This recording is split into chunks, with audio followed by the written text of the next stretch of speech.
kaguluhan nung nakaraang taon, sa Mayo pa lamang nagkaroon na ng briefer tungkol sa aresto ni Presidente Duterte. Hindi tama yung sinasabi na walang kinalaman ng Pilipinas dito. Ilang beses tinatanggi ng ating mga opisyal, sana narito sila para ipaliwanag.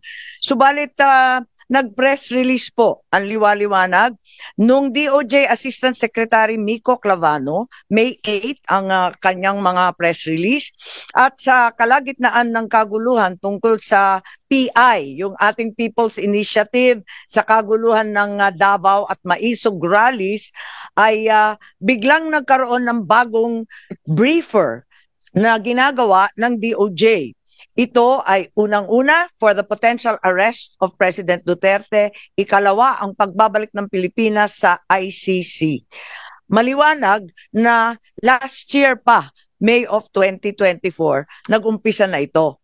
At sabi rito, aware naman tayo na yung policy ay hindi papasukin ng ICC. Pero posible naman mag-iba. So, yun ang nakakaabala dito. Mayo pa lang, pinaplano na yata ito. At kahit sinasabi ng ating kagalang-galang Secretary of Justice, sana narito siya, sabi niya, labas-masok ang dayuhan sa Pilipinas. Libo-libo sila, daan-libo pa ang pumapasok na waring di natin nalalaman.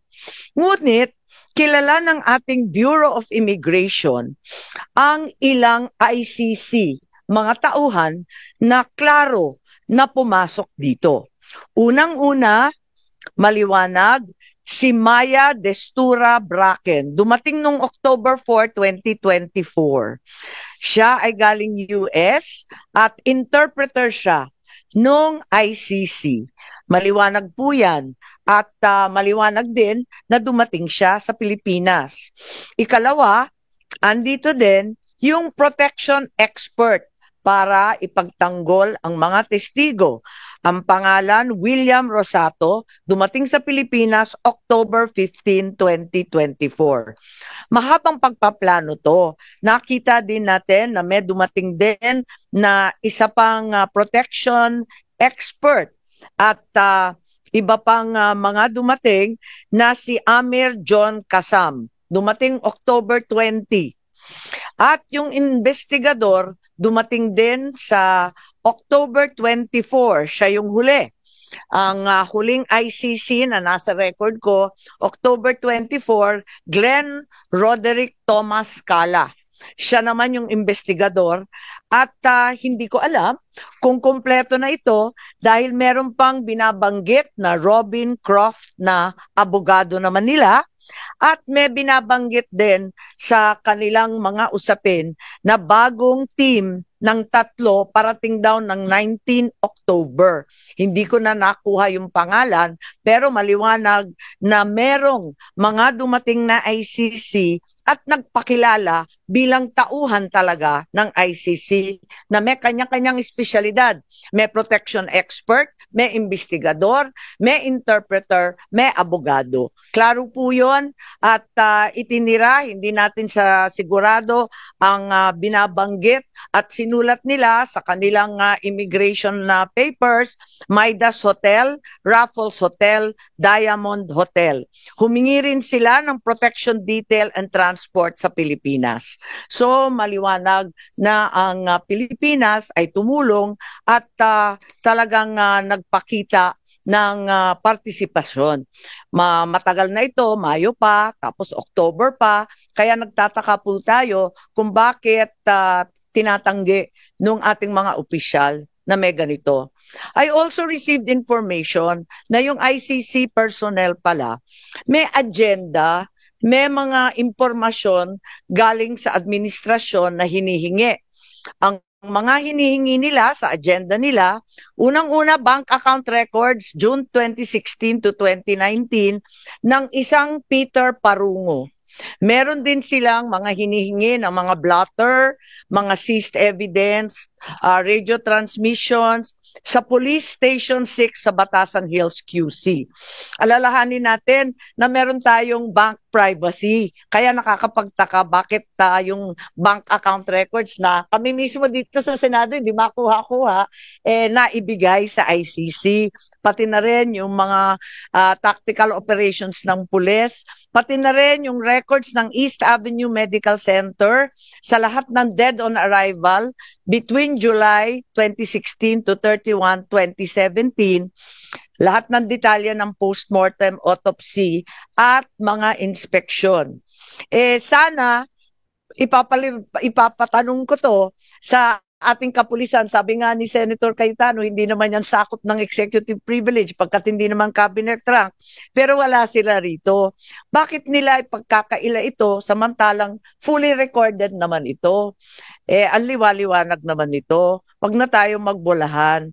Tapos, itong agenda na sinasabing hiningi, siya rin ang lumitaw sa application for warrant ng ICC prosecutor. Sa madaling sabi, ang kaso sa ICC base sa ebidensyang binigay ng pamahalaan ng Pilipinas. I am asking these questions, I cannot help but wonder, while the administration has been claiming it did not help the ICC, why the prosecutor in his application for the warrant of arrest for PRRD cited the following documents as part of the evidence. Ito na nga, yung paulit-ulit nilang pinagmamalaki, dokumento ng PNP at ibang department, ang drug watch list maintained by the law enforcement, financial and bank records, forensic evidence na nanggaling sa PNP. Mahirap kunin itong mga katibayan na ito. Kahit mataas na opisyal, katulad ng senador, naghahagilap kami ng ganito, wala kami makuha.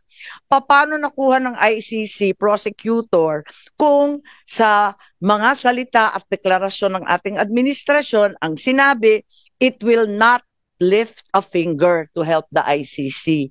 Bakit? Verbatim, lahat ng hiningi nila, nakarecord sa agenda, yan din ang lumitaw na katibayan para sa warrant of arrest. Even if you were to assume that there were members of the PNP who helped the ICC prosecutor in an unofficial capacity, why were these not detected by our intelligence officers? I find it very hard to believe. Malaki po ang budget sa intelligence. Tignan po natin. Ang NSC, sana nandito si Secretary Anyo.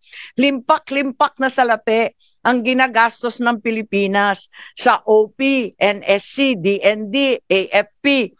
Ang Philippine Army may hiwalay, Air Force may hiwalay, Navy General Headquarters. Lahat ito hindi nila nalaman. Parang naman mahirap intindihin. Totoo ba na right in front of their faces, hindi naman nila nakita lahat ito? Mahirap talaga paniwalaan.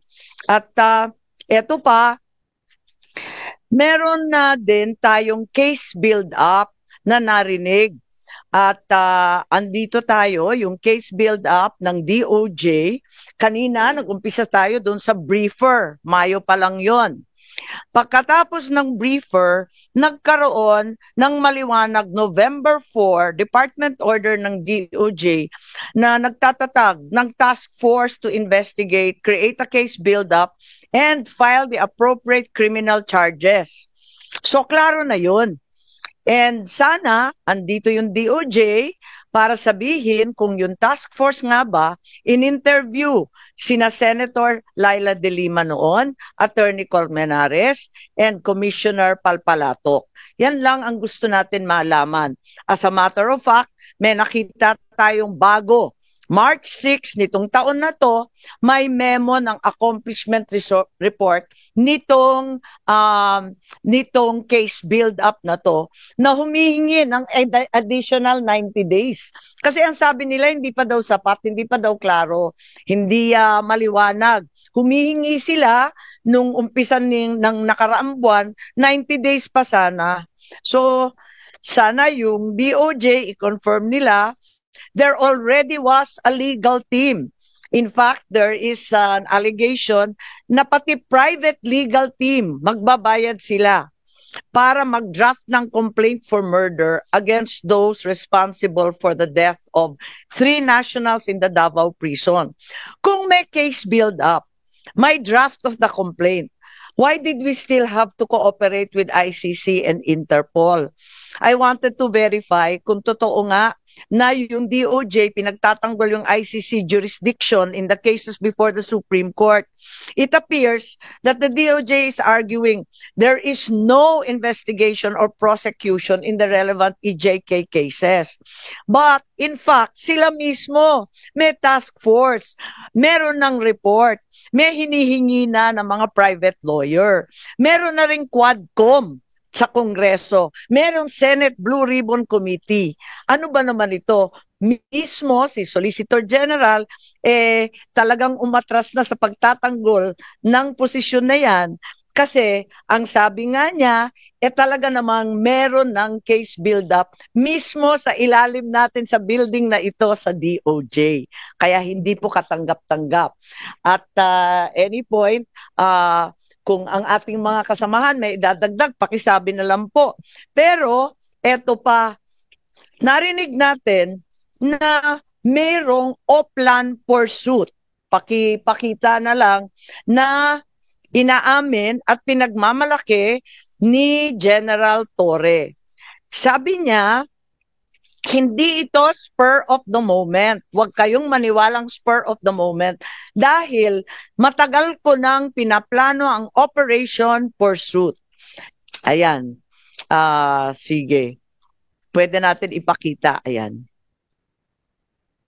Paano yung, kasi kailangan nyo po talaga siyang ilipad sa daig no matter what on that day.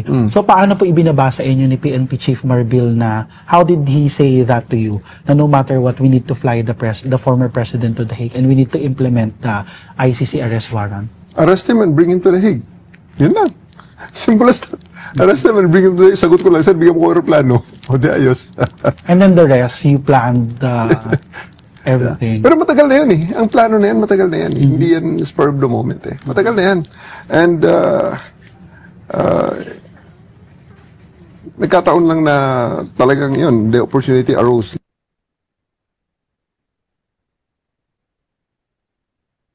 Ayan, maliwanag na maliwanag. May Operation Pursuit, sabi nga ni General Torre, matagal na yan.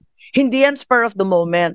Inutos ni General Marbil, ang Chief PNP, and the operation was planned as early as January 2025. So hindi natin pwedeng sabihin na madalian at waring nakita ko bit-bit ni General Torre nung pumunta siya dito sa first hearing dahil pinagmamalaki nga niya na napakakapal nung plano niya. Ang Oplan Pursuit 80 pages. At maliwanag na ang PNO had prepared a secret plan, Oplan Pursuit, to detain PRRD, including scenarios of arresting him either in Manila or Davao. It also contained maps of properties of the former president, his partner, his allies, with arrows labeling the nearby streets where the PNP could access the property. Sana hihingi ako ng kopya nitong 80-page plan called Operation Pursuit. At gusto ko rin sana malaman, katulad ng sambayanan, kung kailan nag-umpisa to.